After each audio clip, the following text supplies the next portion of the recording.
सर्वप्रथम मैं अपने गुरु शिव के चरणों में प्रणाम निवेदित करता हूँ।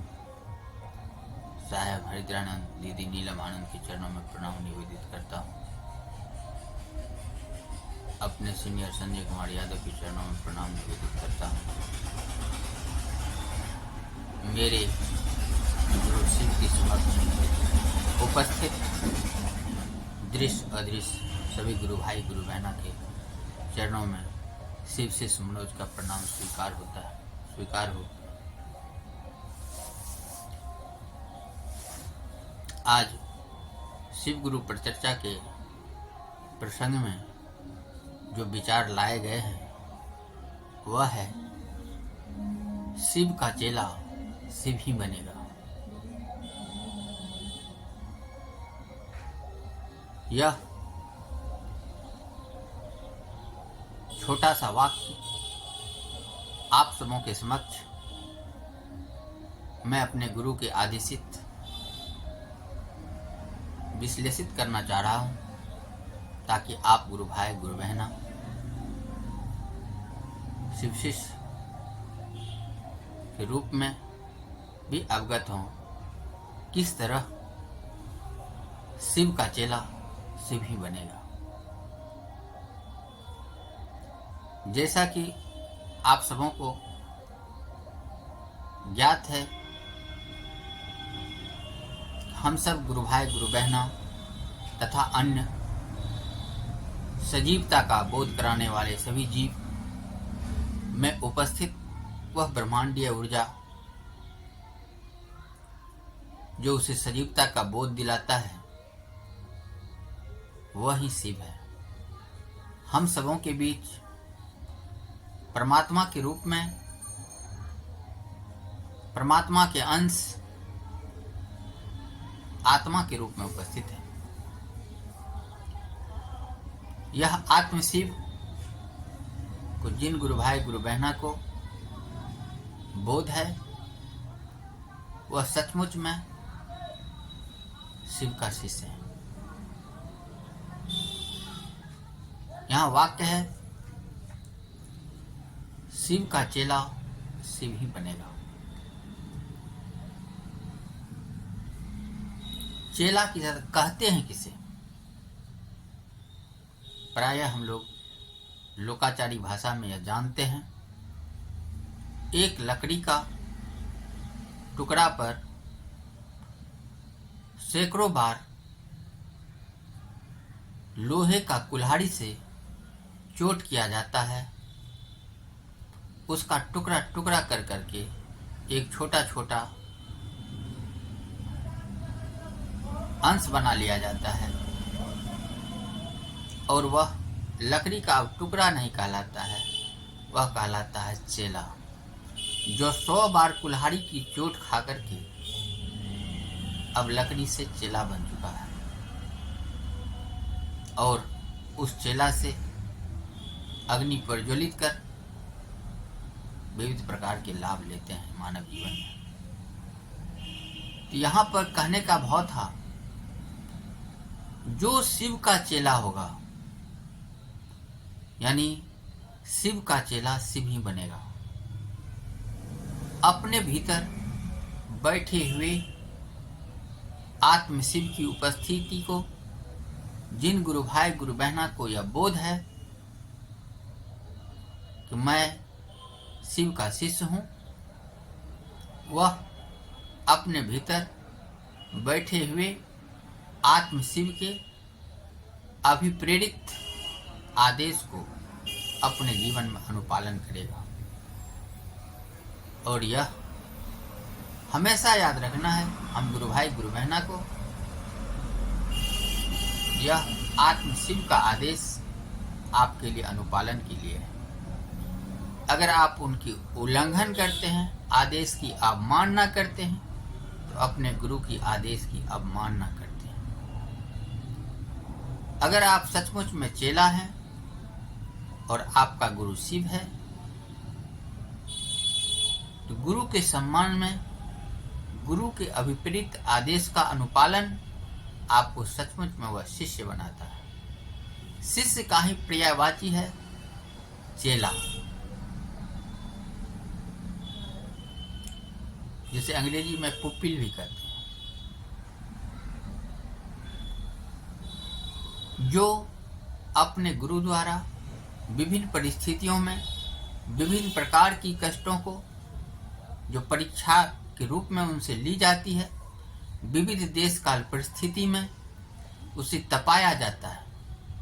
जैसे एक सोना को कितनों बार तपाया जाए वह सोना ही होगा, उससे अन्य धातु नहीं हो सकता। उसी तरह शिव का चेला जो बनने के लिए अग्रसर हो चुके हैं, जिन्होंने अपने नामों की घोषणाएं करा चुका है कि मैं शिव शिष्य हूँ, उसे उनके गुरु द्वारा विविध रूप में विविध जगहों पर कठिनाइयां देकर के परीक्षा ली जाती है। उस परीक्षा को उन्हें अपने आप जीवन में आचरण में देना पड़ता है।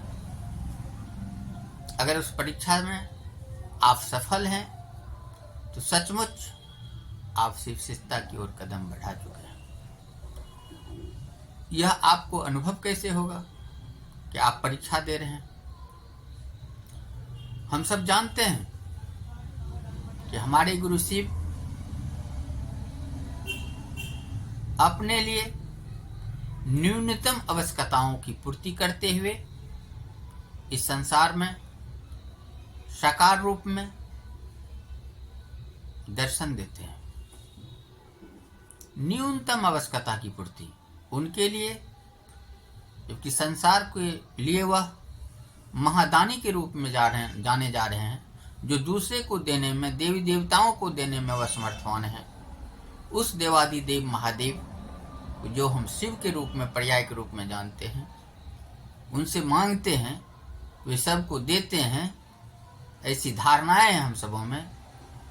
उस महादानी, महायोगी, महाकाल, महेश्वर शिव अपने लिए न्यूनतम आवश्यकताओं में जीते हैं। वह न्यूनतम आवश्यकताएं की ही पूर्ति अपने शिष्यों को भी अभिप्रेरित करते हैं कि आप भी मेरे शिष्य हैं या शिष्या है, तो अपनी न्यूनतम आवश्यकताओं में जीने का प्रयास कीजिए।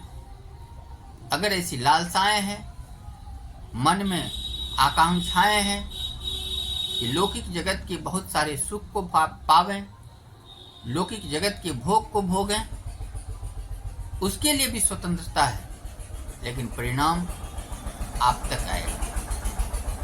आप शिव शिष्य या शिव शिष्या के रूप में सारे कार्य करते हुए भी शिव का अंश होने में एक न्यूनतम आवश्यकता वालों से अधिक समय लगेंगे, क्योंकि आपने भोग लेने के क्रम में विविध प्रकार के ऐसे कर्ज को कर डाले हैं जिनका भोग आपको भोगना पड़ेगा। आपका प्रारब्ध आपका पीछा नहीं छोड़ेगा। जो न्यूनतम आवश्यकता में अपने आप को इस संसार में ढाल चुके हैं, जी रहे हैं, अभाव में उस परमात्मा का नाम लेते हैं, उस परमात्मा से दया की याचना करते हैं और अपने जीवन में जो अनुभूति पाते हैं, उस अनुभूति को अन्य व्यक्तियों को, जिन्होंने आज तक शिव को गुरु नहीं बनाया है, ऐसे व्यक्ति तक अपनी विचार, अपनी भावनाओं को भजन के माध्यम से, चर्चा के माध्यम से, कथा के माध्यम से, यानी अपनी अभिव्यक्ति किसी भी रूप में अगर सामने वाले को समझा पाता है कि संसार को संचालित करने वाले, जगत को संचालित करने वाले आदि शक्ति शिव, यह ब्रह्मांडीय ऊर्जा जो आप में उपस्थित है, आपका गुरु हो सकता है। मेरे गुरु शिव हैं, अर्थात मेरे गुरु वह ब्रह्मांडीय ऊर्जा है जो जगत को संचालित कर रहे हैं, हर एक जीव के भीतर उपस्थित है, उसमें सजीवता का संचार कर रहे हैं, विविध प्रकार की क्रियाओं को घटित करवा रहे हैं, वह शिव आपका भी गुरु हो सकता है। वह शिव से आप अपने सारी मनोरथ की बात कह सकते हैं, बात कर सकते हैं, उसके दिए गए आदेश को अपने जीवन में अनुपालन कर करके उस शिव तत्व पर आप जा सकते हैं। इसीलिए अपने जीवन में आपकी जो आवश्यकताएं हैं, धन, धर्म, अर्थ, काम और मोक्ष, इसके लिए अर्थात सब कुछ पाने के लिए, और सब कुछ में खास करके यह जीवन की जो अभीष्ट अभिलाषा है मोक्ष,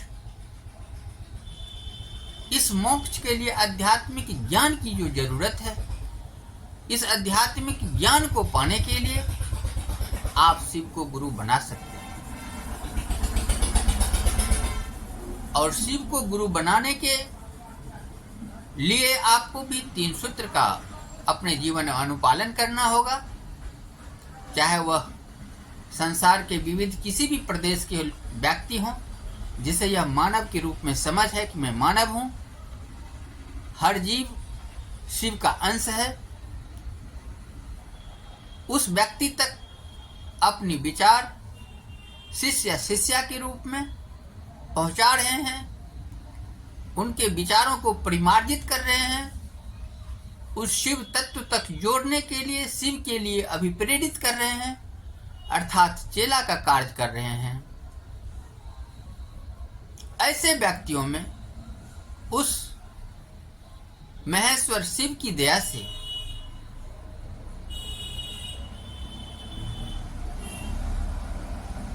महेश्वर शिव की दया से उनमें वे शक्तियां प्राप्त हो जाती है कि अगर वह कुछ बोलता है, सामने वाला समझता है कि शिव का शिष्य या शिव का चेला बोल रहा है, इनका बात व्यर्थ नहीं जाएगा। उसकी वाणी में वे शक्ति होती है, वह आज न कल फलित हो जाता है। वह शिव की दया है।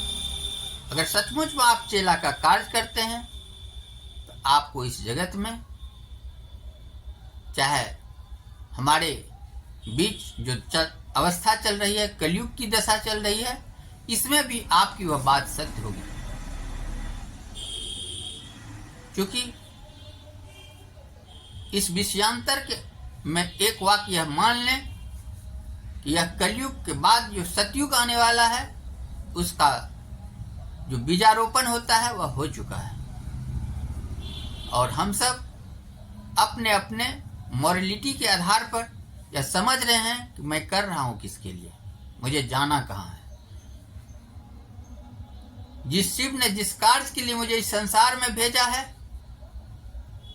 उस कार्य को भूल करके मैं भटकाव की स्थिति में था, मुझे शिव के पास जाना है। जिसे ऐसी विचार है, इस विचार को लेकर के अपने आचरण को परिमार्जित करता है, वह व्यक्ति सचमुच में जिसको यह ज्ञान है कि मैं शिव का शिष्य या शिष्या हूं, वह व्यक्ति का व्यवहार दूषित नहीं होता है, उसके आचरण से उसके गुरु की बदनामी नहीं होती है।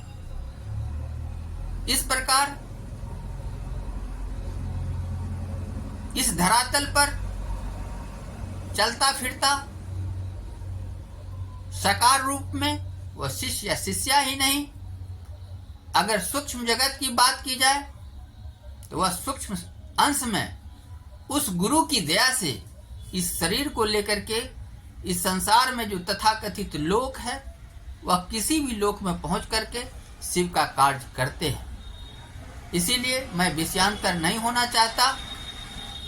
आप तमाम गुरु भाई गुरु बहना से मैं विनम्र निवेदन और अनुरोध करता हूं कि जिन्होंने आज तक अपने शिव को नहीं पहचाना है, उस ब्रह्मांडीय ऊर्जा आत्म शिव को पहचाने, और उनसे अनुरोध है, विनती है, वे शिव को गुरु माने और शिव का शिष्य या शिष्या के रूप में अपने को जोड़ें और शिव या शिष्या के रूप में कार्य करें और शिव तत्व तक आप पहुँचें।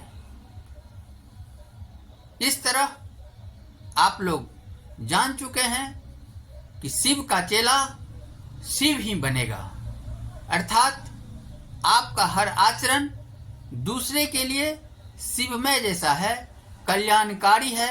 आपका दर्शन, आपकी वाणी, आपकी संगति अन्य व्यक्तियों के लिए शिव जैसा ही हो जाता है और आपको अन्य व्यक्तियों द्वारा संबोधन में शिव शिष्य, महादेव या विविध नामों से संबोधन मिलता है और आपका आचरण सचमुच में शिष्य या शिष्या के रूप में प्रतिफलित होती है। इस तरह हम समझ चुके हैं शिव का चेला शिव ही बनेगा। यह चर्चाएं मैं अंतरिक्ष साम्राज्य को संप्रेषित कर रहा हूं। जय महादेव।